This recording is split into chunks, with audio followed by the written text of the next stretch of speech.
Sir, कल रात को हुई घटना में क्या अपडेट है और अब तक की बरामद हुई है, कहाँ से हुई है, क्या अपडेट? कल यहाँ पर नौगांव थाना क्षेत्र अंतर्गत एक अपहरण की घटना हुई थी, जिसमें एक लड़की को अपहरण कर लिया गया था कुछ अज्ञात लोगों के द्वारा।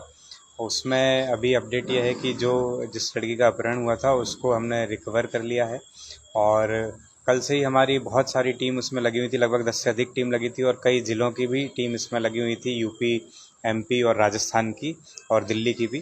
तो उसमें हम आरोपियों की लोकेशन को बहुत हद तक जूम इन करने में सफल हुए थे और फ़िलहाल जो लड़की है वो सकुशल है, उसके परिवार से मिलवाया गया है और विधिवत जो कानूनन कार्रवाई है जिसमें बयान, वीडियोग्राफी और मेडिकल करा के उसको सुपुर्द किया जाएगा।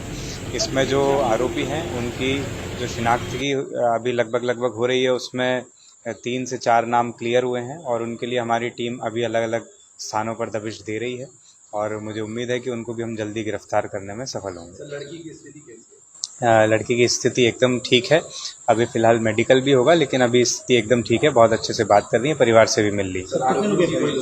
कितनी लोग? आरोपियों की कुछ लोकेशन और कुछ उनके हमको संभावित स्थानों के बारे में पता चला है, लेकिन अभी उसको डिस्क्लोज़ करना संभव नहीं है। हमारी अलग अलग टीम्स अभी भी फील्ड में हैं, लगी हुई हैं, लगातार काम कर रही हैं। कितने लोग बचे एफआईआर कितने लोग? इसमें अज्ञात 4 लोगों पर एफआईआर हुई थी और वो लगभग हमने कल ही शाम को ज्ञात कर लिए थे और अभी बालिका से बात करके उसके संबंध में पुष्टि की जा रही है। कहाँ से बरामद हुई? इसकी बरामदगी यूपी एमपी बॉर्डर से हमने की है।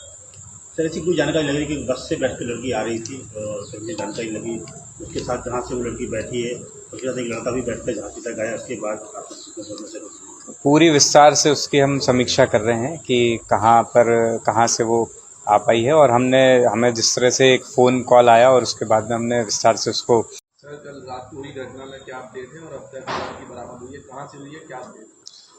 कल यहाँ पर नौगांव थाना क्षेत्र अंतर्गत एक अपहरण की घटना हुई थी, जिसमें एक लड़की को अपहरण कर लिया गया था कुछ अज्ञात लोगों के द्वारा।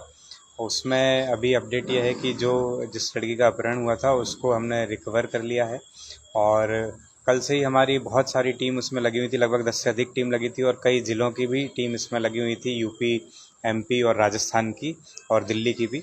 तो उसमें हम आरोपियों की लोकेशन को बहुत हद तक जूम इन करने में सफल हुए थे और फ़िलहाल जो लड़की है वो सकुशल है, उसके परिवार से मिलवाया गया है और विधिवत जो कानूनन कार्रवाई है जिसमें बयान, वीडियोग्राफी और मेडिकल करा के उसको सुपुर्द किया जाएगा। इसमें जो आरोपी हैं उनकी जो शिनाख्त की अभी लगभग हो रही है, उसमें 3 से 4 नाम क्लियर हुए हैं और उनके लिए हमारी टीम अभी अलग अलग स्थानों पर दबिश दे रही है और मुझे उम्मीद है कि उनको भी हम जल्दी गिरफ्तार करने में सफल होंगे। सर, लड़की की स्थिति कैसी है? लड़की की स्थिति एकदम ठीक है। अभी फ़िलहाल मेडिकल भी होगा, लेकिन अभी स्थिति एकदम ठीक है। बहुत अच्छे से बात कर रही है, परिवार से भी मिल रही है। कितनी लोग? आरोपियों की कुछ लोकेशन और कुछ उनके हमको संभावित स्थानों के बारे में पता चला है, लेकिन अभी उसको डिस्क्लोज़ करना संभव नहीं है। हमारी अलग अलग टीम्स अभी भी फील्ड में हैं, लगी हुई हैं, लगातार काम कर रही हैं। कितने लोग बचे एफआईआर कितने लोग? इसमें अज्ञात 4 लोगों पर एफआईआर हुई थी और वो लगभग हमने कल ही शाम को ज्ञात कर लिए थे और अभी बालिका से बात करके उसके संबंध में पुष्टि की जा रही है। कहाँ से बरामद हुई? इसकी बरामदगी यूपी एमपी बॉर्डर से हमने की है। सर, ऐसी कोई जानकारी लग रही है कि बस से बैठ कर लड़की आ रही थी और सर मुझे जानकारी लगी उसके साथ जहाँ से वो लड़की बैठी है उसके साथ एक लड़का भी बैठ कर झांसी तक गया। उसके बाद पूरी विस्तार से उसकी हम समीक्षा कर रहे हैं कि कहाँ से वो आ पाई है और हमें जिस तरह से एक फ़ोन कॉल आया और उसके बाद में हमने विस्तार से उसको चेक किया। हमारी टीम लगातार लगी रही और फिर उसके बाद में रिकवर किया। सर, अपहरणकर्ता वही है जो पिछली बार अपहरण किया था? पिछली बार के अब